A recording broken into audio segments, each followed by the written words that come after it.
Member for Saanich North and Islands. Thank you, Mr. Speaker. Love the "you started it" response. That always is a very mature thing to say. Anyway, Port Renfrew, formerly a logging town, has rebranded itself as an ecotourism hotspot. This is driven in large part by the protection of Avatar Grove, an ancient coastal old-growth forest. The community is immensely proud of this. Their region is known internationally, and their economy is now thriving because of their remaining ecosystem is intact. But this is at risk. Through Avatar Grove, although Avatar Grove itself is protected, 109 hectares of ancient forest near Port Renfrew has been designated by BC Timber Sales for cutting.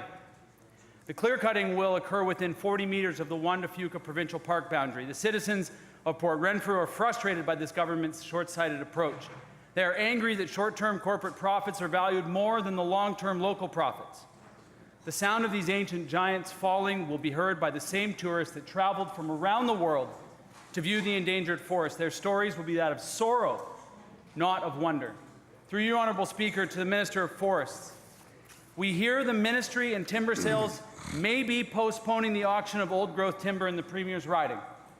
The public wants to know, is this an outright cancellation or a postponement? And if it's the latter, for how long? Minister of Forest Lands, Natural Resource Operations and Agriculture. Thank you, Honourable Speaker, and I want to just acknowledge the member from North Saanich and the Islands question about a very important topic. We're blessed with amazing forests in this province, and there's a variety of perspectives on old growth management. Our government, Honourable Speaker, is committed to protecting the important biodiversity of old growth forests, and we also recognize that the value of old growth forests as they sustain wildlife and an important part of BC's natural heritage. We're also committed to ensuring the continued vibrancy and an innovative forest sector, Honourable Speaker. Over 24,000 people are employed in the coastal forest sector. When it comes to protecting old growth forests, the Minister of Environment and myself met with environmental stakeholders earlier this year. We wanted to hear directly from them as part of our ongoing talks to inform our old growth plan. And in the very near future, we'll be launching with the public engagement for this process. As far as the Port Renfrew proposed BC timber sale cut blocks go, the member's correct. The original timber sale license was comprised of 7 blocks totaling 109.2 hectares. Before putting up the sale, BC Timber Sales referred first to the Pacheedaht First Nation, conducted field work with that First Nation to identify archaeological values. They conducted environmental assessments to ensure that stream and fish habitat species at risk and bear den assessments were done. They confirmed no red or blue listed plant communities were identified during the layout, and that no legacy trees were identified within that BCTS blocks. Now, the BCTS is no longer considering advertising the sale in order to engage with a stakeholder who was inadvertently missed during the initial referral process. Thank you, Minister. Member for Saanich North and Islands on supplemental. Thank you, Mr. Speaker. Port Renfrew is transitioning to a different approach to harvesting their surrounding resources, Mr. Speaker. And unfortunately, it's outside the current forest policy box because it supports local profits over the long term, Mr. Speaker. They want to harvest the value of living old growth trees as part of a responsible, transitioning economy away from death and destruction.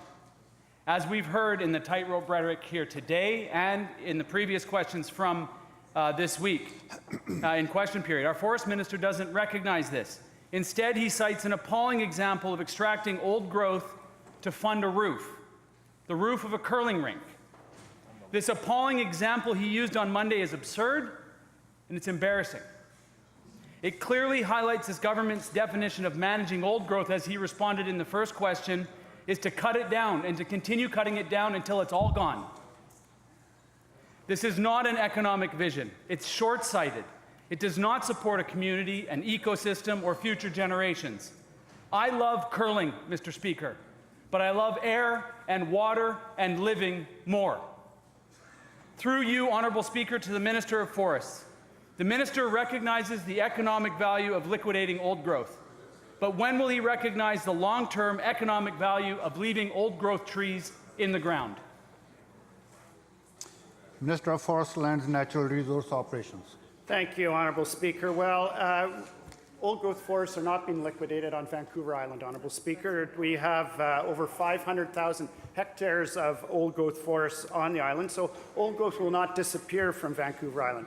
We do recognize the interests of local communities and other stakeholders in old-growth forests that reside outside those protected areas. I would refer to the member to the hundreds of school children from a neighboring First Nation who actually used the curling rink facility that I visited up in Port Hardy, Honourable Speaker.